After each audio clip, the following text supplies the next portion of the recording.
உலகமே ஆவலோடு எதிர்பார்த்து கொண்டிருக்கும் மிக பெரிய ஜனநாயக நாடான இந்தியாவின் அடுத்த பிரதமரை தேர்ந்தெடுப்பதற்கான முதல் கட்ட வாக்குப்பதிவு வருகின்ற ஏப்ரல் 19 அன்று நடைபெற இருக்கிறது. நான் இன்று அரசியலை பற்றி பேச வரவில்லை, நமது உரிமையை பற்றி பேச வந்துள்ளேன். நம் ஒற்றை விரல் நீளமையால் நம் உரிமையை மீட்டெடுப்போம். உன்னோட்டு உன்னுரிமை, உலகையும் மாற்றும் உன்னொரு ஓட்டு. என் ஒரு ஓட்டில் என்ன மாற்றம் வந்துவிட போகிறது என்று மெத்தனமாக இருந்து விடாதே. உன்னை போல் 10 பேர் நினைத்தால் அதுவே மோசமான மாற்றத்தின் தொடக்கம். 18 வயது நிரம்பிய அனைவரும் கட்டாயமாக நமது ஜனநாயக கடமையை நிறைவேற்றுவோம்.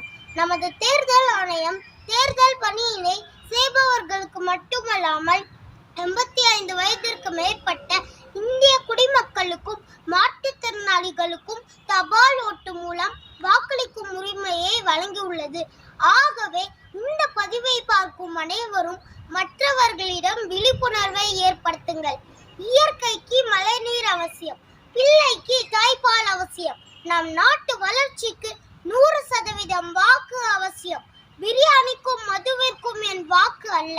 நாம் வசதியாக உள்ளோம், நாம் ஏன் வரிசையில் நின்று வாக்களிக்க வேண்டும் என்று கிடைக்கும் விடுமுறையில் சுற்றுலா தலங்கள் செல்வதோ அல்லது இன்று நாம் வேலைக்கு சென்றால்தான் நமக்கான ஊதியம் என்று வாக்களிக்காமல் செல்வதோ அதுவே நம் வருங்காலத்திற்கு நாம் செய்யும் தேச துரோகம் ஆகும்.